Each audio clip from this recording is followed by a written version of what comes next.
music from Northampton's General Hospital. The best music, Radio Nene Valley.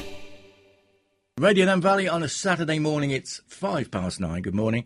And welcome to my guest this week, Radio Nene Valley's resident poet. Doesn't mean he lives here, it just means he pops in occasionally. From Northampton, it's James McInerney. Good morning, James. Good morning. First of all, I mean, I've asked you this before, but work on the assumption our listeners haven't heard of you. How did you actually start writing poetry? Well, I didn't really follow it at school, because for me, we weren't taught poetry or anything like that. We were just taught about the famous poets, Shakespeare, Milton, Byron, and we just studied them. And that didn't put you off? Yeah, I kind of it put me off because I wasn't at that time. I wasn't into poetry, so it just the old poets. It was nothing new or anything like that, and poetry wasn't really big when I was younger. It wasn't really kind of looked at as something popular. And it was only kind of like when I left school and just got on with my life and, grew up, and I kind of got into listening to classical music and instrumental and started just kind of writing things down as I was listening to it, how I started. And then it kind of, the two come together and it kind of became poetry. Do you have a favourite sort of, I suppose, old-fashioned poet? Not really. So we never really studied them, and that's probably the school's fault. Really, I should have put more effort into teaching us them. So I started with kind of a blank canvas when I started writing. I didn't have any history of poets. I didn't have anything to go to kind of look at and think, oh yes, I like that style, and it just got started on my own kind of thing like that. So maybe it helped me. Yeah, I mean, it wasn't a major part of the national curriculum or whatever it was when you were at school. And it certainly wasn't when I was. Is it now? Is it a bit more? It's big in schools. They've really introduced it. We've got National Poetry Day coming up this month on the 21st. And schools really get into like different styles of poetry. Like you've got slam poetry, you've got spine poetry, which is kind of laying books in different orders to make a poem down. What's slam poetry then? Slam poetry is where you kind of make it up on the spot. Right. And you're making it's quite complicated actually. I couldn't do that myself. But there's so many different styles of poetry now that there's so many options for schools, and kids are doing blackout poetry, which is where you take a book, a story, and you black out all the words you don't want to use and to make a new poem. Right. Okay. There's magnetic poetry. There's so many different things that make it user-friendly for children nowadays, that it's becoming big, and it's back in the GCSE curriculum as well. So kids are really getting into, they're learning it now, which what I should have done when I was at school. But how do you judge? You say it's back on the curriculum, but how do you actually judge whether that poem is better than that poem? Because a lot of people would say, right, that's not a poem, it doesn't rhyme, but it doesn't need to rhyme, doesn't it? Yeah, I think the problem is you can't really judge it. I think they'll look at grammatical side of it, how it's written, and there are ways you can write a poem in a certain style, the stanzas, but I don't think you should really judge poetry personally. I think whoever writes it, they write it because that's how they write their style. If you try and control things like that, then you kind of take away the creativity side of it. Personally, that's what I feel. So, you're a poet? Yeah. You used to be a builder? Yes, construction, for many years. So what's the typical day now for because you're a full-time poet now, or do you I'm still do a bit part-time. I do work at a school, which I've also taught lessons in school, teaching year sixes, so I did a lot of that, which I really enjoyed. But yeah, it's part-time, but as more books come out, it really starting to get busy, and I'm being invited to more things. We'll talk about the books later, because that's certainly taken off, hasn't it? So do you write something every day? Do you sort of make a point that, right, I've got to do something today? I think when you get into, I've written over 400 poems now, and 4 books down, you kind of get to a point in a habit that you wake up and your kind of brain is thinking of new lines. So you always think of new poems, you're always thinking of things, and I'm always writing something down. I might not write a whole poem in a day, but I'll write lines and they become a poem later on. So as a writer, your brain is always switched on to writing, so pretty much every day, really, for me. Is there much difference, do you think, between writing poetry and writing songs? No, I think lyrics? They're the same. Yeah. If you look at the lyrics of any, popular songs, they could be a poem. You could take a popular song and pretend it's a poem, and people would think, oh, that's a lovely poem, not realising that it's a song. And, they're both exactly the same, I would say, personally. At what point, then, did you think that I'd like to expand on my hobby and sort of... Because people have got hobbies, they paint, but they don't sort of think, right, I'm going to sell these paintings, and people write poetry in it, but you think, right, other people might like this. I mean, I started off, one day I got invited onto the BBC and Northampton, and I went on there and I was talking about me and my work, just like I am now, and afterwards the presenter said to me, you need to get a book out. Because I'd had quite a lot of popular online, but just in my mind I hadn't really thought about a book because I was enjoying writing. I was new to it all, and for me it was kind of like I enjoy doing this. It was a hobby and I enjoyed doing it. I didn't think of taking it any further, and the presenter on the BBC said you need to get a book out. So obviously I looked how I could do this, and Amazon is the biggest marketplace in the world. I kind of went from there. First book came out. And then kind of the rest is history, really. I've got a big fan base that really kind of like my work. I post daily, they share my work and buy the books. So that kind of spurred me on. Second the first book came out and it was really popular, I started like kind of writing more for more books. Because in reality, I think Amazon is the first place for everything, isn't it? It's where you go, you think, I want such and such, Amazon, and you look for it. I'm addicted to Amazon, unfortunately. And I keep getting emails from Amazon, you need to buy this. And it's like, do I? And I look, yeah. So Amazon is the best place for books, really. And, you've got Amazon Prime and it's next day delivery, so people like, and it's worldwide, so you cover a lot of people all at once. You've, I think I've probably asked you this before, but you've been sending your books all over the place. I think to libraries. I can say local libraries, not just local libraries. What's your reaction to these library cuts that are coming about? I've been heavily involved in libraries over quite a few years because I do a lot of workshops for free with children. So we do poetry workshops. And I was speaking to the lady who's in charge of Abington Library actually. Just recently, and it's been a bit of a mess really, because it seems like they're cutting so many services, like public services that we have, and there they were building this big head office building. I think it was 50 odd million to sell back, to sell and then rent again. It's just confused. And then in next breath they're cutting libraries and they're cutting bus routes, and obviously libraries. I grew up in libraries as a child. And I've always been in libraries. To see libraries go down to open one day a week, for me, is a bit shocking. Because libraries now, they're not just books, are they? No, I mean, they're communities as well, aren't they? People turn to libraries, they'll meet people, they'll read newspapers, learn languages in libraries, go to workshops. They're more than just a library. Because interestingly, I think another one of the cuts that the county council did before these most recent cuts was to... I think I'm right. I might be wrong there, but I think they've cut all telephone services that can be accessed online. I didn't know that. So that if you need to get in touch about such and such, if it can be done online, they've stopped allowing you to do it by phone. But now they've cut the libraries, which is your sort of online point for a lot of people that haven't got computers and haven't got smartphones. Yeah, because they have a bank of computers in each library, and you obviously go and use those. So they're cutting. It seems like they're cutting all the services, and just recently, I think it was this week, they've announced no more opening on Sundays now. So every single library is going to be closed on a Sunday, which is the one time I would probably go if I was working all week, and then Saturday I'm busy as well. Sunday's the time you go to the library. So now they've said every single library is now closed on a Sunday. So has Abington gone to 1 day a week like a lot of the others? It went from 1 day a week, and there was problems there, and then it went to now gone back to 3 days. You see, the county council keep changing their mind. Like 1 minute it's this, 1 minute it's that, and it's very confusing. But I think it may have gone back to 3 days. But they are cutting every single library on a Sunday, closing, and that was the latest update I saw the other day. So. Loads of books that people can't access, loads of systems and services that people can't access, and also, again, bus routes being cut as well. So it seems like council are cutting a lot of stuff, which isn't good. They're almost in free fall, aren't they? It's just, what can we cut next? And on the top of building a 50 million head office that it cost them, how do you justify that? And then in the next breath, cut loads of things because they haven't got any money. Well, that's, I think, the initial concept of One Angel Square, or whatever it is, was to save all the rent that they were paying for all the buildings, separate buildings that they were renting. But then you've got the issue that it's not actually big enough to house all the people that they've got, I believe it's also not got enough private offices, so they're also renting other offices in town as well. Yes, swings and And roundabouts. they now, because of desperation, are trying to sell it and lease back. But yeah.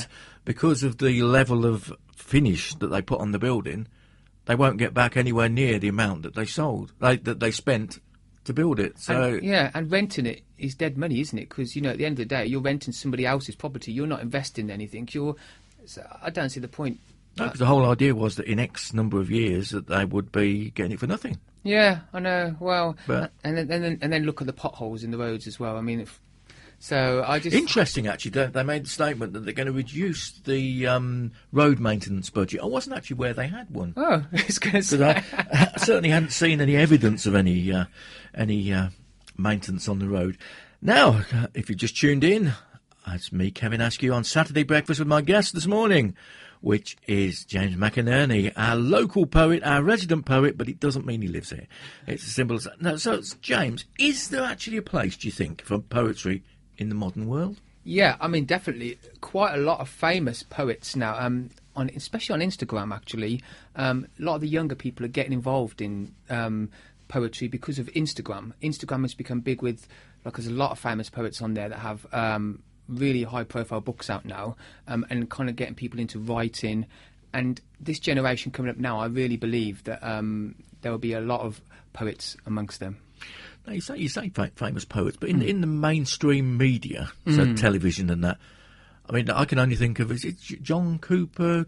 Yeah, Clark? yeah. Claire? Clark? One or the other. But there is quite a lot of contemporary modern-day poets now, especially on the social sites, that are really gaining a lot of interest for people that probably don't write poetry, that read their work and think, oh, I'd like to have a go at doing that, and getting people. So you've got the schools getting people involved, and you've got these social sites getting people involved. It really is becoming quite popular now. Right, so how do you get an idea for a poem? Do you sit and think of, right, I want to write a poem called Staircase? Yeah.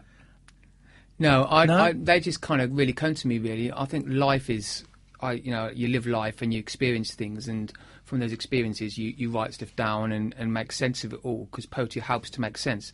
But, I kind of like listening to music, like instrumental, use Spotify and instrumental film scores. I'll watch a movie and I'll be listening to the soundtrack of the movie while I'm watching it, and then go online and find that, and that kind of helps you to write poetry, really. The tone of the music, how it plays, the emotions in it, and you get something from that, and you start writing. And when I kind of write a poem, I don't write from the beginning. I'll start in the middle with the poem and then kind of expand out, and then after a few edits, it becomes a poem. So how do you filter what you're writing when you start writing a poem? At what point do you think, do you know, this is so much like I've done before? I mean, don't want to bother with that. When you've wrote 400 Yeah, poems, yeah. It starts to become, I need to be something different. And maybe, you may do poems that are like a similar poem you've already written, but I don't know, it does become hard after 400 poems to get that. Because if you're writing lyrics and that, you can disguise it a bit with different music. Yeah, can't you? yeah, But you're writing a poem.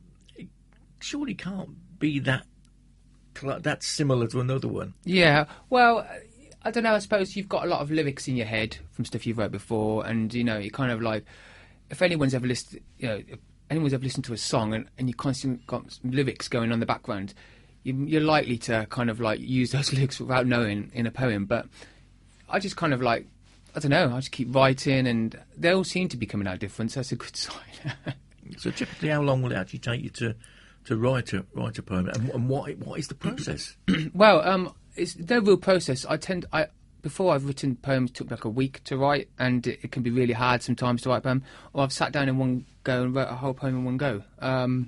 So there's no real process. It's just a case of what you listen to at the time, what's going on in your life and things like that. And you can basically, it's different. Every single poem's different, and kind of like people, I suppose, when they read the final product, don't realise how much effort you've put into that poem, because it could be on a news feed, a Facebook news feed, and they'll just gloss over it and it'll be done. But actually, sometimes that could take a week, that poem. So it's different. The process is different for every single piece. So do you keep tweaking a poem then? Do you sort of go, right, I think that's finished, and then you'll, oh no, I think if I move that around there, it's the worst thing as a writer.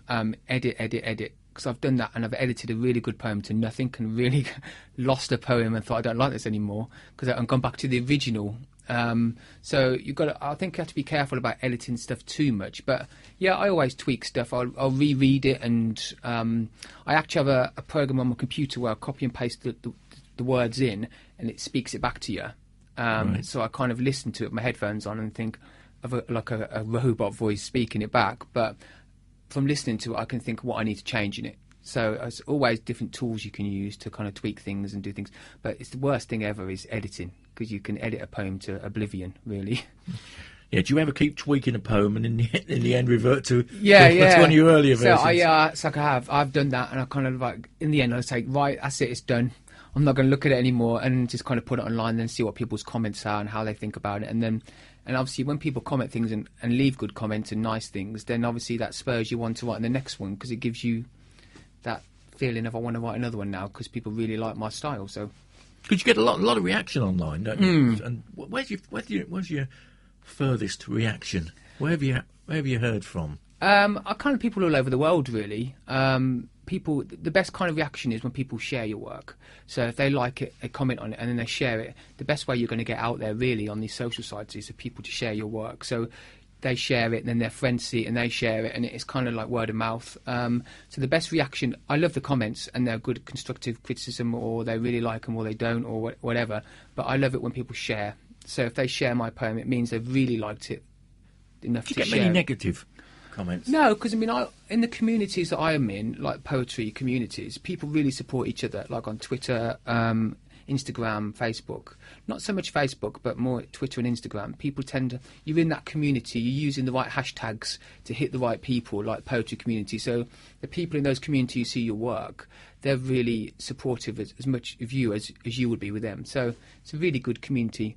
I mean, you're going to get hateful comments because people who are doing the same thing as you, poetry, and probably not doing as well as you, get a bit mean, and I've had people report me for no reason because they're authors and poets, but they're not getting as much attention, so I've had negative things. On what grounds? What can they report you? He's more popular than me. Yeah, it is that. I've had people report just for like anything really.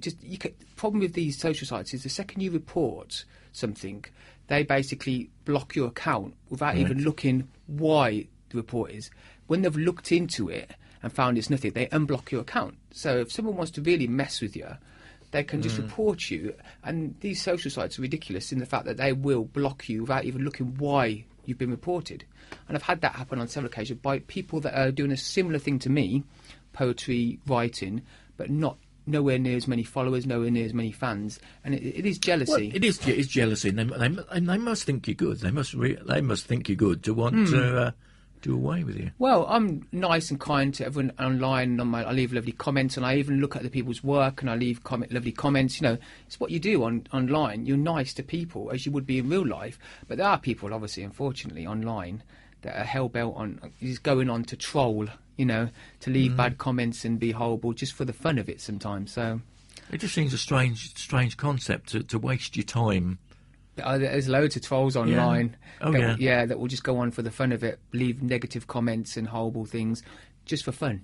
And I just think because poetry, the same as lyrics, songwriting, and that, I don't think there is any such thing as a bad poem. No, that's what people say to me. Can you comment on my work? What you think of it? As though I'm going to leave some negative things, or I never do. I leave constructive stuff and nice comments, because the way they've written it is it's their experience.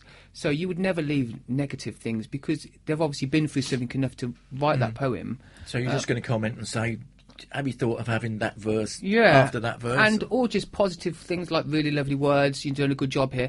And that in itself spurs them on to write the next poem. And that's what happened with me. I got lovely comments at the beginning and spurred me on, and then I had a book, and then a snowball effect is that you carry on because you get such good comments. Yes, like I say, you're going to get bad stuff because people are just mean and don't like to see people doing well online. But good comments really help people, give some confidence, because people put their work out there, which is personal to them, and they're scared that they're going to get, it's scary the best of times, but when you're getting lovely comments, it makes them feel as though their work's good enough. So you just got to be nice online. Yeah, certainly, absolutely. Now, you do different poems. You can have just like sort of I don't know, 5-6 lines, or you can have pages and pages. What do you like best? Do you like a long poem where you can sort of get the concept across, or do you just like a quick? I think today's generation, with news feeds being so busy, people like sound bites now. So the really popular poems are the ones that are short, actually. And I noticed that with a lot of famous authors now, that contemporary authors now, if you look at their books, that short poems are really short. It's because people's attention span in a busy world don't have time to read 3 pages of poetry. So they tend to like the small chunks. Is that good though? Is it? I mean, we often hear the sort of the phrase snowflake generation, and people sort of attention span of a gnat. Yeah. Is it good, or should you people have to sort of, I suppose, sort of take on the whole concept of a poem as opposed to a quick, oh yeah, that was good. Yeah, I think maybe those kind of people have been created by the social networking sites, because if you think of how many social networking sites there are, you've got your phone in your hand, it's constantly pinging from all the sites you're on. People don't have time for the attention, to read. A lot of people don't, to read masses of text. So they want the quick video that makes them laugh, on YouTube, or they want the quick small passage of text. Yeah. And I think maybe that's been created by the mass amount of social networking sites that kind of keep people's attention to their phone. And they're constantly switching between so many sites, they haven't got time to read mass amount of text. You have to kind of cater to the people that want that small hit of poetry, and that kind of works. James McInerney is our guest this morning on Saturday Breakfast, our local poet. Well, I say local, international poet as well, isn't it? Yeah. So, yeah. How do you get your poems to your audience then? I use, obviously, when I first started writing, I actually started on email news groups. I don't know if you remember those. There used to be news groups in your email. I started posting to post boards on there, just my poems. I think that's how I first started. Actually got found by the BBC in that. But each email, when you had an email in the old days... That's almost pre-World Wide Web, isn't it? Yeah, I mean, there used to be... news groups and things, weren't they? In your email client, I think it was Outlook probably in them days, you could subscribe to news groups, and you could look at the feeds, and you could post to them, and when someone replied to us, it notified you. I started there, and then I saw this thing called Facebook when it came out, and joined that, and went from there really. And I share my biggest site is Instagram. I mean, we have over 30,000 followers. Yeah. So I really find that Instagram is the perfect medium for poetry, because it's obviously just pictures. And I can basically use my poetry on there, and then people will like it, comment, and share. So is it purely? There's no text or anything with that. It's just Instagram is just pure pictures. Right, okay. You can do videos and live on Instagram. I mean, everything's got live videos. They've all copied each other now, and that's the perfect place for me. Instagram, especially. I mean, I use them all. Twitter's good, but Facebook isn't really great for a poetry community, whereas Instagram and Twitter are. So. You've got to go with what works, really. So, I mean, generally speaking, and how important is social media to you? Yeah, it's what kind of got me where I am today, really. If you look at everyone, they're on their phone 24/7. Some people are glued to their hand. It sometimes gets a bad press, doesn't it? The sort of social media world. It does, because, I mean, it depends how you use it. Like every tool, it depends how you use it for what aims and what intentions you have. Mine is purely, obviously, for poetry, and... look at the odd cat video. But mine is for pure poetry. So if you're using the right communities, the right hashtags, you can get out of it what you need. But it is a kind of like saturated market, really. What you put on, when you put something on, it can be lost in a timeline of thousands of things. So you really have to put your hand up and say, this is me, and kind of stand out from a crowd. So for the poetry world, and you're saying Instagram is the most influential? I think because Instagram probably has the most people on it. And in regards of the poetry community, Instagram probably, under the hashtag, Instagram probably has the most best community I've known, which I've used for years. So you've got to, I mean, I've joined loads of different sites and then ditched them because they're just not doing anything. And I've narrowed it down to probably Instagram, Twitter and Facebook. So, which are the core ones anyway, which people who want to promote themselves should really be on Instagram, Facebook and Twitter. So, I mean, we'll talk about your books in a while. Yeah. But you're also visiting comic cons, Yes, comic conventions. How did that come about? Because it's not an obvious. no, I mean, I got connection, invited is it? to one a long time ago, many years back, and I was actually doing more my stall than the comic book writers were doing. People were coming up to my stall, and So you don't have to dress as Darth Vader and no, all that sort of no, thing. I went as me, Oh, basically. right, okay. I was in a panel of people, and there was comic book writers down the side of me, and people were coming to my stall and buying my stuff, and I kind of like got involved in that, and then I got invited to regular ones, and it just became a thing each year. I've just been to Kettering GeekCon last month, where you get to meet the fans, and and you get to people to come to your stall, and see your work for the first time, and I do stuff in frames. Yeah, I was going to say about that, because you're not just doing the books, are you? You're making the poetry into artwork, aren't you? Yeah, well, I kind of had an idea that I think I saw it online somewhere, I can't remember, years ago, but I had an idea that I could frame my poetry, and I think it's hand typed, so I've got an old-fashioned typewriter, which is really at the end of its line now. And You need to get a typewriter type font for your computer. Well, then. I did use that, and it just didn't look good. But with the typewriters, you get the marks where it hits the paper, and it really indents. And I did that and started doing that, and then framed them, and I thought it looked really nice. So I took them to Comic Cons with me, and people started buying them, and really loving them. So every time I go to a Comic Con, I kind of take them and people buy them. So yes, I've seen lots of photos on your post on Facebook and that of people with arms full of frames. Yeah, and things. I mean, I've been to Telford, Kettering, Northampton, quite a few of the Comic Cons. They're really good. You get to meet some interesting people. And whereas you think poetry, another example that poetry fits in with everything, a comic convention, you wouldn't have said poetry. But you wouldn't think it's sort of Marvel fanatics and all that No. sort of thing. You wouldn't expect them to like poetry. I've had people come up to me dressed as Deadpool buying my books, So at the end of the day, poetry is quite popular, and to go to a comic convention and sell loads of work and do that, it just goes to show that the current generation really are embracing poetry. Yeah, that's good. You said earlier that you basically you either watch a film with some music or you listen to the music. Can you only write poetry then with the musical inspiration? No, I can do it without, but I mean, for me, I have to listen to music. I have my headphones on the while, and kind of that helps me get an emotion in a poem. So if I'm trying to write something and I'm listening to a piece of music and it's emotional, then like in any film, you watch a scene, an emotional scene, you take the music away, that scene's not going to be nowhere near as good it would be with the music. So it was from that I thought, actually, if I want to get an emotional poem, I take that music, go onto Spotify or iTunes in the old days, and actually download the track and use that. What you say?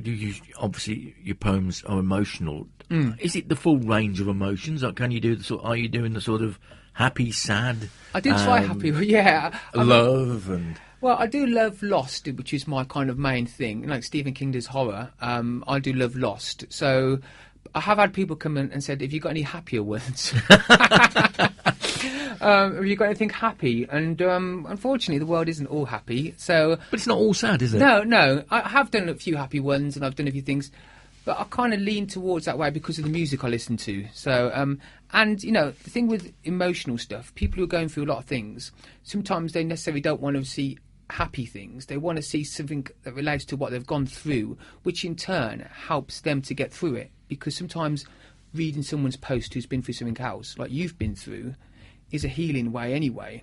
If I just posted happy, happy, happy poems all the while, someone who's going through something sad won't be able to relate because it's not kind of talking about how they've been through. So when they read something that they can relate to, go, oh my God, I've been through that, that's what I'm going through now, in a way that helps them because they know they're not the only person in the world who's going through it. So sadness is also happy. So have you had any feedback like that then, saying that poems really helped I me? get regular emails from people or comments saying, God, this is how I'm going through this now. This is how I feel now. You've got this spot on, and in a way, even though it's a sad piece, they're happy because they've actually read something that they're going through, and in a way, like you say, hearing something. So they've identified with your poetry. Yeah, They could have read a happy piece and thought, I'm not really at that moment in my life now. But by reading a sad piece is healing as well because they're going through it as well. So people say if you're going to think happy because I'm sad, maybe sometimes reading something sad means that you can relate to it and it helps you anyway. So that's the kind of way I look at it. Interesting concept. It's actually 9 minutes to 10 on Radio Nene Valley, Northampton's hospital radio station. Me, Kevin Askew, and my guest, James McInerney. Now, you got books out, haven't you? Yeah. I think when we first met, you were just about to bring your first book out. Yeah, it was a long time ago. So how many now? I'm basically just released my third book last month. It's now out. It takes about a year to write a book. But my first book came out in about 2012. And then I had a massive gap between my second book because I got a first book out and I thought to myself, that'll be it now. I've got a book of poetry out. You only get one book out in your life. But then I kept writing and writing and writing, and I thought, what am I going to do with these? Another book. What was first? Between the Lines? In Between the Lines Between came the out. Lines, yeah. I bought a special edition out of that, which also included photography. It was a white version, like double the size. All my photography. I thought I love photography anyway. And then Bloom came out a couple of years later, which was really popular. And then obviously that's when I started to get my momentum on the social sites. And then Red came out last month, and at this point now with Red, I'm at a good point where people really enjoy my work, and they're looking every day for what I'm writing, and anything new comes out now, it's like, especially if a book comes out, people are going online and buying it straight away. And it came out on Kindle as well, so I released the ebook version at the same time, which is about half the price, but again, people want stuff instant. Yeah. I always feel cheated though by Kindle. Yeah. I much prefer a physical book that you I can love sit books, down and look at. But I think nowadays people don't want to wait for delivery. They want to pay delivery costs. They want, this is this generation where they want instant. So with Kindle, you buy it, you download it straight away, and you've got the whole book within seconds. So it just gives the option to people that if they want to buy the book, they can. It's exactly the same on Kindle as it is on paperback, but people like to have a bookshelf full of books. So just the way it is. I mean, to be honest, as an author or a poet or whatever, it's never been easier to get your stuff out there, has it? And books are relatively easy now. You don't have to go searching for a publisher or anything, do you? I mean, you can do the best way. I mean, Amazon is the biggest in the world, so obviously you're going to first think, I want to be in the biggest in the world place, and Amazon is worldwide. So if you're looking at an audience worldwide who like your work, you need to be in a platform that's worldwide. So Amazon will cover so many countries, and shipping and everything else. So with CreateSpace, you can self-publish your books. I mean, I had a book which I wanted to write, but that could sit on someone's desk, a publisher's desk, for years. And if you think with the normal publishers it's hard to get a book for prose, for poetry presses, it's non-existent. So you could have these great ideas for books, and they could sat on someone's desk in a pile of manuscripts, and they'll probably choose so many a year, a handful a year. You've got no hope, really. Especially how busy poetry is now. Because up until fairly recently, the only option would have been the sort of the vanity printing, publishing type thing, wouldn't it? Where you'd have a garage full of books. Yeah, I mean, but with nowadays, people are taking it into their own hands and actually self-publishing, and you can't really knock self-publishing because I've done probably better on self-publishing than some authors have done with publishers. I've embraced the social networking sites, build an audience myself, and with self-publishing you're in full control of everything, so you can decide when you want to release a book next, you can decide when you want to do it, and everything's in your control. And I think people want that control back, as opposed to saying, I've got a great idea for a book, but it can sit on someone's desk for years. So how does it work with Amazon? Do they have a stock of it, or is it printed to order? Yeah, I mean, with self-published, it's printed to order. Obviously you can order copies for yourself, but the real benefits of it are no outgoings cost-wise. Where a publisher will probably want quite a chunk of money for So if I go on to Amazon today, have they got a book, or will they print it when I order it? They will print it as per order. So they have the file. You basically produce the book yourself.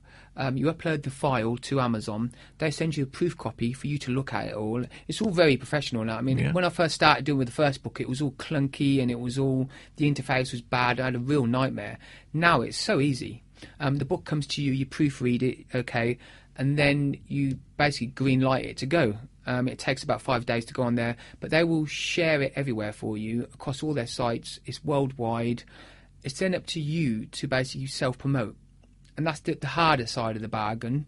But if you've already got a well-established audience, which I have, anything new comes out, people are buying it. So you've only got to promote it on your sites which are popular, and then you get it. But people who are just starting out, who haven't got an audience, I would kind of recommend to them, I wouldn't get a book out until you've really got an audience to sell it to, because you'll have a book out which nobody's buying.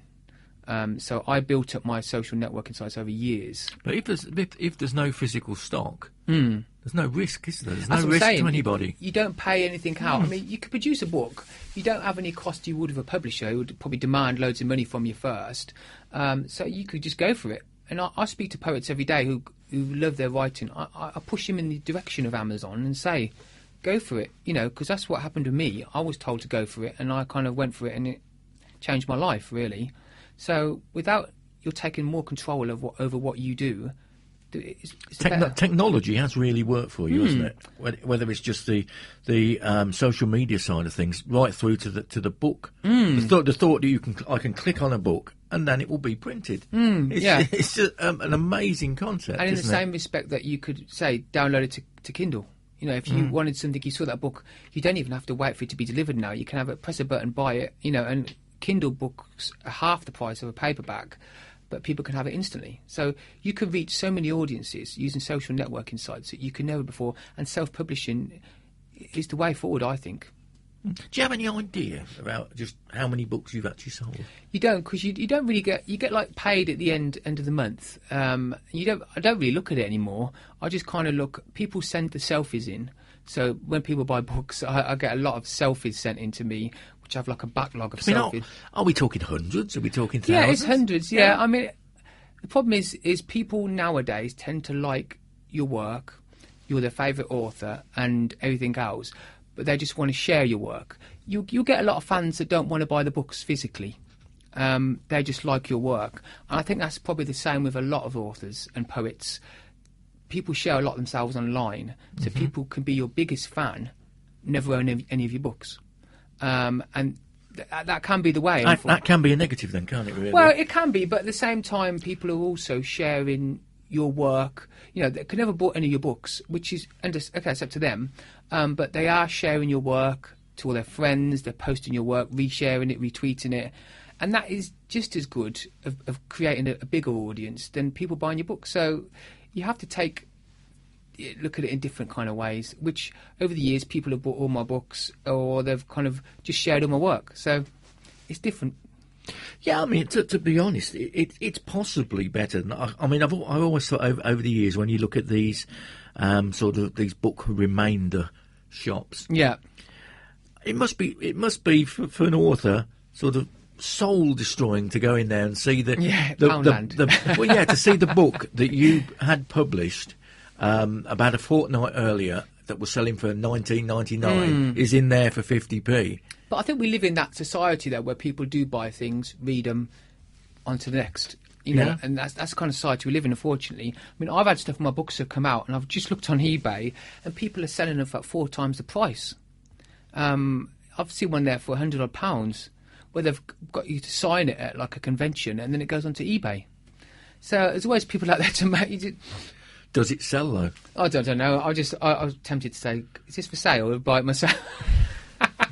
But I just. Well, the obvious thing is that you put them on yourself at £20, don't you? Yeah, I know. But I think maybe maybe I underprice my stuff, but I like to make them available to everyone at a reasonable price. So they're not. I've seen poetry books that are like 4 times the price of mine, from authors who are greedy, trying to get a lot of money, and that's not the kind of way I wanted to do it. I wanted to do the authors or the publishers, but also self-published people that are self-published that are selling their book for like £30 odd. I'm thinking, and then they're getting all hate underneath by people commenting saying this is ridiculous, because they're hoping to sell 10 at £30 instead of 10 at £7. It must be difficult though to put a price on your. Yeah. Amazon do that for you, though. They recommend a price. They look at how many pages, and it gives like a rough price it thinks you should be selling them at. So I think about £7 is an average price for a book online. If you look on all the books, I mean, even the new books that people put, about $7.99. is an average price for a book. You don't want to go too high because you're then limiting your market. People say, it's too expensive, mate, I'm not buying that. And you don't want to go too low because you're making, you know... You're not going to make any money. People want it for 50p, weren't they? You know, instead of $7.99, but... It's got to be low enough to attract just an impulse purchase, isn't it? You don't impulse buy something that That's you 30 don't quid. know that's 30 quid, whereas if it's 8, 10 Yeah. quid, then you might think, well, I'll give that a chance. It's finding that happy, and I think over the years, it's $7.99 is about the best price for a book, I think, online. Yeah. Now, I know from previous conversations that you've attempted to get your book into libraries, not just in Northamptonshire or even UK, all over the world. Where's the furthest strangest library that you've managed to persuade to hold your books? North Pole. The North Pole. Yeah, it did. Yeah, it did. It went into there. Both the books got into there, actually. I had to ship them out. And actually, just recently, Aruba Right. have stocked both my books as well. So I kind of reach out to a lot of places, and because obviously self-published, you have to do a lot of it yourself. You do get people come up to you and ask stock your books, which is nice. But a lot of the time, you have to go out and reach places, and they will come back and say yes. So it's just a case of networking with people, you know, speaking to people, and then building contacts. And when your new book comes out, say, hey, my new book's out. Yeah, we'll stock it. I mean, Northampton School for Boys have just stocked Red in their library. And once you get into libraries, you get children of that age reading poetry. So they come across your work. And I've had comments from people on the site that read it at school. And then, you know, I get invited into schools, and then they get to meet the author, and you do workshops. And it kind of, there's so many different branches you can go off as a poet. You know, it's just with the Comic Cons, with the schools, with everything. It's just hard to keep on top of it sometimes. Yeah. You mentioned earlier about the In Between the Lines special edition you put out that got lots of photos as well. Photography features heavily within a lot of your online presence. How important is that to you? Because, I mean, I got into black and white photography because obviously black and white is emotional anyway. And I started doing that before I kind of started doing poetry. And then I kind of mixed the two. And I think sometimes if you look at all the contemporary poets now, when they put a poem on, even in their books, there's photography with it, whether it's an art drawing or something. And it kind of enhances the poetry. That the picture goes with the poem and makes it like more than what it is. Is it like the snowflake concept, though? Are you having to tell them what to think? You having Yeah. to basically tell them what the poem's going to be about. Well, I think with poetry, every person that reads it has a different take on it. So people have asked me what's that about, and I'll never tell them, because you should never tell anyone. Like a songwriter would never tell the person what their lyrics are about, because it's like, I'll leave it up to you. You decide. And people have read my poems and they've said this about this, and someone says the same poem is about this. So it just goes to show that a poem can have so many different meanings to so many different people, and you've just got to leave it as up to you to decide, kind of thing. Last point on photography: digital or traditional negatives? I grew up on digital. Yeah. Well, we grew up with, you took your holiday snaps and you went to the thing and you took your little cartridges and you then kind of something like that. But I've kind of grew up with digital, kind of really. So many things you can do with digital nowadays on programs, that you can take a picture and make it so different. Some of the old pictures that we've got, and make them look so different. And that's kind of like what I've used in my... Do you think, though, people a lot of the time people take loads and loads of photos, nothing ever gets printed, does it? We do that. I mean, we take tons of holiday photos and store them on the computer. You never really look at them, do you? No, it's surprising, really, the people that will say, I've got this 100 megapixel camera and I'm going to print it out on that 30 quid Lexmark printer. And Never you happens. lose... No, it never happens. No, and you the get- quality isn't there anyway. I know, and everything's got more and more storage nowadays. So when you buy something, it's got more storage in it to take your pictures. Well, you do the same. You take tons of holiday snaps, and then you go home, download them to the computer, put them in a little folder, file it away, and never look at them, do you? First digital camera I got, I think it was the best part of £1,000, was a Sony one. 1,000, wow. That's Sony, and it the media it used was a floppy disk. Oh, And now with the megapixels and that we have now, you would not get one picture because on of a the floppy file disk. size. Because of the file size. You wouldn't get one I single know, picture. ridiculous megapixels now. I mean, do people really care about the megapixel? The number's gone so high. I mean, I don't know what it means. I Yeah. don't know what it means. I don't know what it means. I look at some like 900 megapixel camera. I'm thinking, well, it means nothing to me. What does that mean? 2,000 megapixel camera. Is there any difference in the pictures? No, and everything that comes out like an iPhone, it's got the best camera on it, and the next one's got. No, we've got the best camera. You look at the pictures; they look the same. So I'm just thinking, we're getting duped by these megapixels. Probably we are.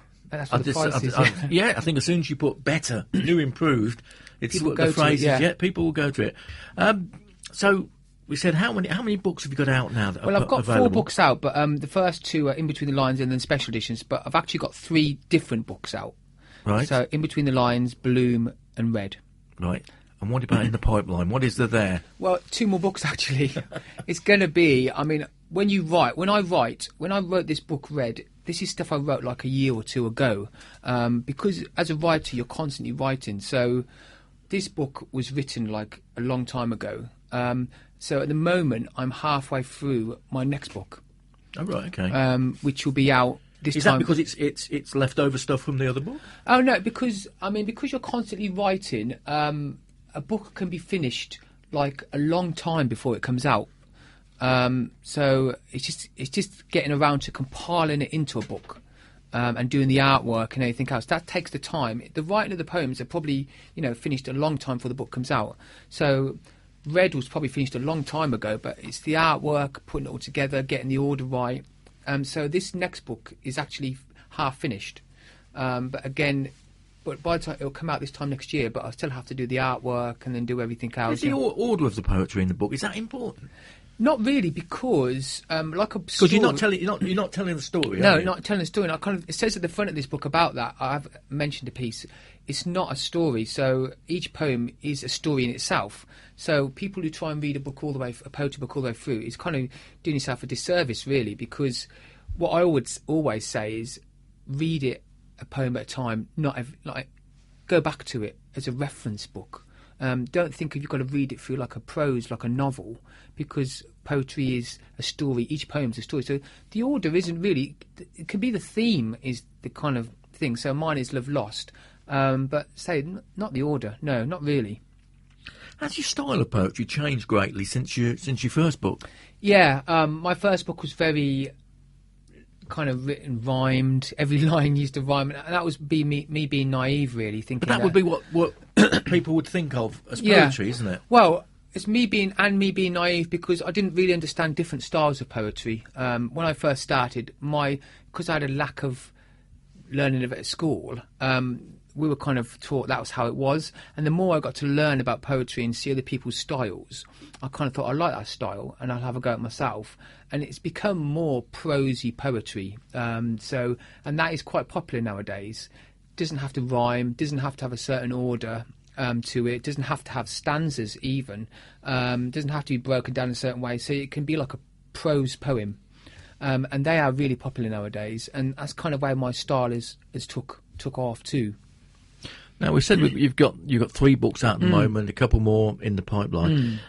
Are printed books, are they losing out to ebooks, or was it sort of levelled off a bit? I thought they would. I thought, nowadays with records coming back, you look in the stores now, they're reselling records, aren't they? Records are becoming really popular nowadays. You go into... Yeah, I don't know why. Yeah, HMV, they've got all the current albums are now out on records, and the younger generation are actually buying records. Have they got anything to play them on? Yeah, but they're selling record players now really cheap. You can go to Argos, you can get a really nice record player, and then they're bringing out the records now. So all your latest albums that are out on CD or MP3 download are in record format, and that seems to be taking off. So I thought ebooks would take over the world, and I thought I'd bring my stuff out on ebooks, but people love paperbacks.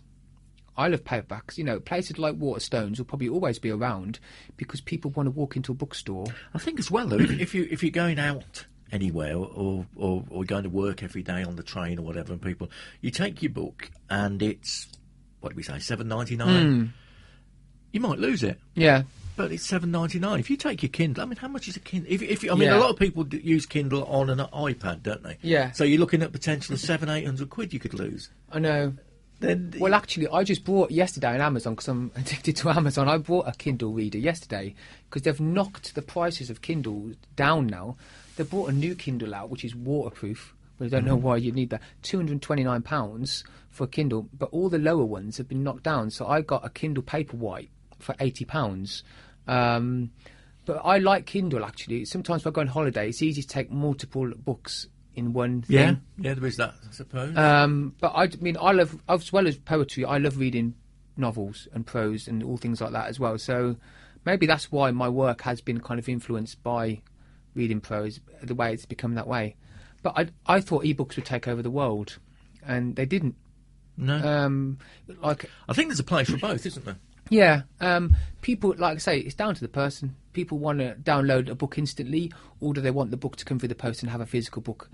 You know, and I go on Instagram and I see people, they love taking pictures of their bookshelves, all in different colour orders, and that becomes a obsession with some people, just taking pictures of books. I mean, it's like downloads. I don't like paying for a download of music. I like a CD. Yeah. But I love a lot of the stuff on Amazon. Yeah. Where you get an instant download. Yeah, when you and buy then a they CD, send you, yeah. And then they send you the CD. I think it's brilliant. But the download comes before the CD, so you're getting this download of... Yeah, and the interesting part as well is that 9 times out of 10, the download is more expensive than the CD. Yeah, so if yeah. you buy the CD for $9.99, you get the download as well. Yeah. Or you can just buy the download for $10.49. I know. Well, it's like, same with movies. You go on, you rent a movie online, or you buy a movie online. Even computer games, the download's more expensive than going to buy it in the shop. So they're taking advantage of people not being willing to wait, then, aren't Well, they want people to basically do... The future is everyone online, isn't it? Shopping online, music, games, videos, DVDs. They want you to sit at home and just order everything online. Works for me. But the thing is, well, they're looking at it from a get rid of staff point of view, aren't they? Well, it's all well and good to have this everything online, you do all your shopping online and that, but you're still relying on a chap in a little white van to deliver it, aren't you? Yeah, you're shopping, yeah, and people... I see a lot more, Tesco's, Morrison's vans delivering shopping now than you ever did.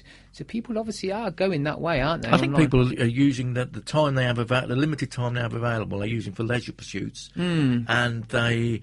I mean, we do it at home. They're just basically setting the shopping list up, arranging the delivery and adding stuff during the week, and then the stuff turns up. We do the same with Christmas shopping. In the old days, as kids, we used to go to town and buy the presents. And now, you go on Amazon or whatever, and you just buy stuff and it gets delivered and it's all there for you. Yeah. Anyway, Yes. we've been talking for over an hour now, and we haven't heard any of your poems. Yeah. Can you put that to right? Yes, I can do. Right, I can read one from the new book, which is called I Am My Own Island. I am my own island, regardless of the sea that slowly devours me at my shore. My heart is kept at the heart of me, a hidden treasure buried deep. The raging tides that ebb and flow neither push or pull me from where I stand. I am my own island, I am me, regardless of the tide or sea. Social media, local radio, local press, what else can you do to promote your work? I think just more of the same, really. I mean, you are kind of limited. Like I said, it is a saturated market, so you have to kind of take... I mean, I get regular emails each day for different things, asking to different things. But you are kind of... I started off with Northampton, dealing with local papers and magazines and stuff like that. And then the more you start to deal with people like that, you get more contacts. But I think it's pretty much more the same, I do things like Comic Cons every now and then to break it up, but at the heart of it, really, you're just writing for people who enjoy your work, and you enjoy writing. So it's pretty much doing more the same, knocking the books out one a year, and just seeing where it takes you. Yeah, I mean, to be honest, do you want it to do? Do you want to do any more? No, than I that, don't. Really? Not really, because I mean, as a writer, you have a lot of time where you're writing, so you don't really have a lot of time to go out and do a lot of events or go to things, and you tend to, because I did that, and I kind of filled my time with going to events, doing book signings, and I found that I kind of didn't have any time for writing. So it's getting that balance right, of going out and meeting the fans at Comic Cons or doing workshops with children, but at the same time you have to do a book. So you have to also satisfy people online that like your work, that want to see new material. Otherwise, you're just rehashing the same old stuff all the while. So you have to make time for writing as well. Can you make a living out of this? You can. Some of the people that are really like famous now on social sites have a lot of books out before they became, 7 or 8 books before they really, start getting the numbers and start. I think as a writer, you're kind of like, you don't make a living until you, like, even like Stephen King's or something, until they've produced a lot of books. So the aim of the game is to get as many books out as you can. So one person would buy 1 book of yours. They've now got the option. I mean, I have people that come and like my work, go out and buy all 3 books in one go, or 4 books. So that's 4 sales per person. If you've got 10 books out, they'll come and buy 10 books per person. It's numbers. It's a numbers game. So you can make a living out of it. You just got to have the material there and the volume to get people who you kind of like, old fans and new fans, to buy, basically. Do you do many live performances? I know you come down here and you talk about it, and you go on to other stations, Radio Northampton, and have you been on Harbour? No, I did Harbour FM. Yeah, I did do that. Yeah. It's a bit scary, that it's kind of like this slam poetry. Slam poetry is kind of making it on the spot. Where I did get invited to quite a few, but I kind of turned them down because I'm just not that kind of public performance thing. Going back on you're talking about with the libraries closing, I got invited to St James Library to do, as an author, to do a talk about it, because I'm involved in libraries anyway, and I'm not a public speaker really. I kind of turned it down because I was asked to stand up in front of a crowd of people and talk about my work and kind of why libraries are important to me. And on the day, I just didn't feel confident enough to do it. I had another author with me and she did it, and obviously she's a public speaker, but I just think I'm more of a behind-the-scenes kind of guy. I don't mind going to events and meeting people, but standing up and performing, not my thing. Not my thing, unfortunately. Well, we're going to make you do another one now. We're going to make you do some performing. I can read another one from the book, which is called... Out now on Amazon. Out now, Amazon. Right here. Called Same Sky. I often dream of us as though we are still part of the same sky. 2 stars that shone so bright, even the sun became envious of the love light we emitted. We were our own universe, a force as undeniable that there existed no gravitational pull strong enough to keep us apart, and yet somehow we drifted. We became lost, untangled, separated by galaxies and a distance that defined our borders. The walls were built so high, it was as though we no longer belonged. However, in spite of the pain, I still shone for you. I still willingly gave myself to the moon each night and worshipped it without question, in the hope that you were doing the same too, because there is no moon without the stars, in the same way that there is no me without you. Well, there you go. That wasn't sad. That was almost the love side of things, wasn't it? Yeah, sometimes I try and keep them a bit inspirational at the end, but some of them do come out dark. But then I've had a mixed reaction from people who love the dark ones, and people like, I really love your dark work, and then people like the light work. So you've got to cater for such a big audience. And like when I go to the Comic Cons, I take the frames with me. I have to take such a broad selection of frames that to cater for so many different people's tastes. So interesting question now. Have you sold more frames than books? No. Because I suppose the books are easily accessible online, whereas the frames are only when I go to Comic-Con conventions, so I take them with me. I don't really sell the frames online. I've not really got round to that yet, but I take them as a special thing because to be honest, they do look at. They are impressive. Yeah, They do look good and a nice decorative piece. We did do some on eBay, and we sold quite a few on there. But it's just a case of, they tend to come to comic conventions with me, and I take them so people who come and meet me at conventions have also got the option of buying frames, and it's how it's always been. But I mean, in the future, maybe as it gets busier, fridge magnets. Yeah, fridge. There is more things I that I want to do, then I've got time physically left in my day. I've got to fit so many things in on a daily basis. It's just, where do you end? You know, you could, if you had a team of people helping, you could probably do something. I mean, I think with you doing a lot of the stuff online, then you really ought to do a mouse mat, hadn't you? Yeah, well, and the mouse. Still with us is our Radio Nene Valley resident poet from Northampton. It's James McInerney. James has already written an article and a couple of poems for our new Smile magazine, which is coming out probably looking at May, June time. Yeah. But how can other people find your items, website address, and all that sort of thing? How can they find out about you? Well, basically, if you Google me, James McInerney, and then poetry, it brings up everything I've done. It's scary sometimes. I'll look online and I find stuff that is like, oh dear. I don't remember doing that. Yeah, I don't remember doing that. Or it's actually a good way of finding out who's actually shared your work and, you know, and people that have done things with your work. So I regularly, not out of vanity, I Google my name to see what's going on. And if you do that, James McInerney Poetry into Google, it brings up my website at the very top. So obviously my website is the first thing, and then it brings up all my social networking sites. And then, but from the website, you can find everything. You can link to all my socials. You can buy the books from there. You can do everything. So basically, just Google James McInerney or James Wicks, I think, if I remember rightly. James Wicks Poetry actually works. Yeah. Obviously, the more stuff I put online, the more obviously your name becomes at the top of the Google search. So yeah.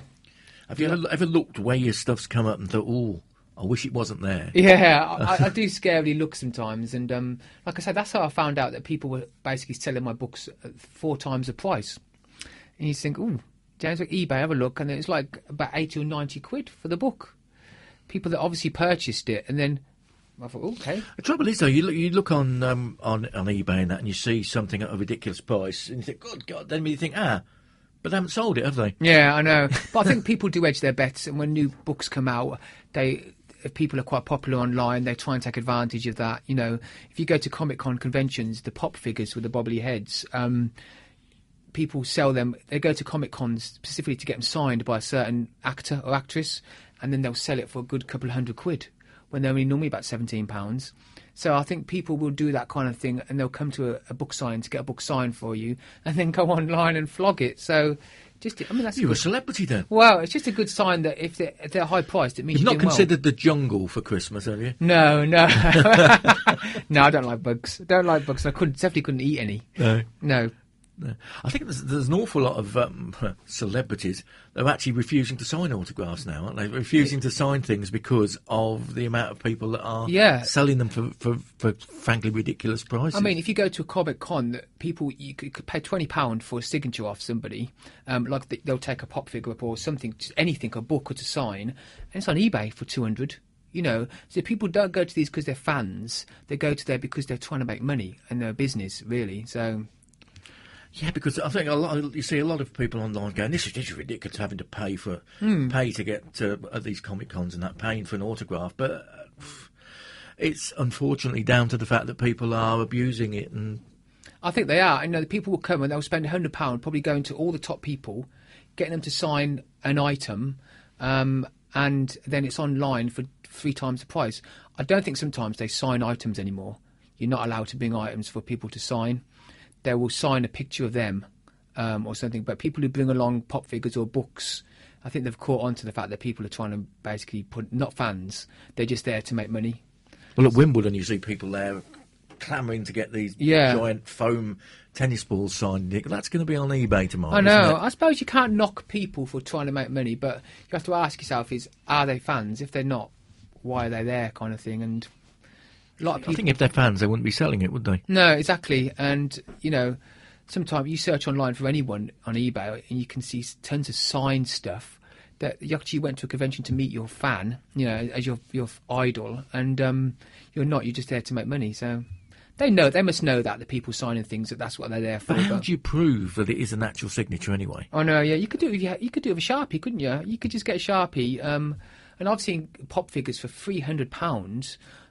With a picture of someone signing it underneath. But how do you know that was that pop figure they signed? You could just have like 50 of them at the back and then sign it. And I think people are smart enough to, looking at the price tag, to know, you just sign that yourself, mate. You know, it wasn't that the person that signed that, and they just go online and find a cheaper one. So Yeah, but does it matter anyway? No, I know. Because to be honest, unless it's been signed to you and you've met that person, then it doesn't really that's what we have do. any value, Well, does at it? the Comic Cons, I do that, and people come up and they, even if they've bought a book online, like from Amazon, they bring their books with them and ask me to sign it for them, because they're not actual signed by me. They are signed by me, but they want that signed to them in the Right, book. dedication. Yeah. So they will bring their books with them, and I'll sign them at the convention. They may not buy anything at the convention, but they will come along and say hello and bring their books. And so I think it's sometimes people want that personal touch, don't they? So it's just the way it is. Yeah. Why not? Should we have another poem? Yeah. If I can find it. Oh, is this an unpublished one? No, this is old stuff now. We're looking at... Right. Okay. I'll do this. This is an older one from Bloom. It's called Home. My home is not made of brick or stone. It has no walls where pictures hang. There is no roof sat upon its beams to block the sky I move beneath. There are no windows to close and lock, to hide my world behind the glass. It needs no light to illuminate even the darkest of days. It has the sun, the moon, and the stars. There is no number upon its door, or a street in which it will always reside. My home is not made of brick or stone. It is wherever you are. You are my home. Yeah, it's not miserable, are you? No, Really, I've got to start writing some more miserable pieces now to, yeah. to get the You've actually ratio said right. you're doing all miserable stuff, and they've all been fairly sort of... I have been self-conscious of not being too depressive and dark. So, like, I do try to write a lot of them. If they start off dark, then they tend to end up a bit more positive. So, Still with me is our resident poet, James McInerney. Right, we know we can get your books. We've just got to type in James McInerney into Amazon, and they will be there in a matter of days for you. Future appearances, what are you up to? I'm doing something in London in 2019, which is kind of a convention in Heathrow Hotel, 4 days over the bank Easter holiday. So Is that another comic? It's kind of like a Comic Con, kind of like a kind of mixing with people. Publishers are all going to be there as well. So it's kind of like a social networking thing, and that'll be quite good fun. 4 days in Heathrow Hotel. That's in 2019. So we're kind of booking. Okay. Well, yeah. Book early to avoid disappointment. But the next slot is 1st of April. I'll be at Spinney Hill Pub. They're doing an Easter kind of family fun day there, and it's from 12 till 5, and I kind of have a stall there with all the books, and people who kind of want to come and get their book signed or buy the new book, anything could be there. So All right. it's just kind of like things crop up. That's something a little bit different, isn't it? Yeah, it's good fun though. I mean, especially because I'm from Northampton anyway, it's nice to do local stuff. You go to different towns, do different things, but if it's local, it's nice to do stuff in your hometown kind of thing. So, and I enjoy those kind of things anyway. So, Yeah. it's good fun. Good. And library-wise, and that's a little bit difficult at the moment with the state of the libraries. Are you still involved with that? I'm still involved with like Abington's my main one. I do a lot of stuff for them. I did a lot of stuff at the Corby Cube as well. I did some stuff there for them, and I do kind of workshops and that.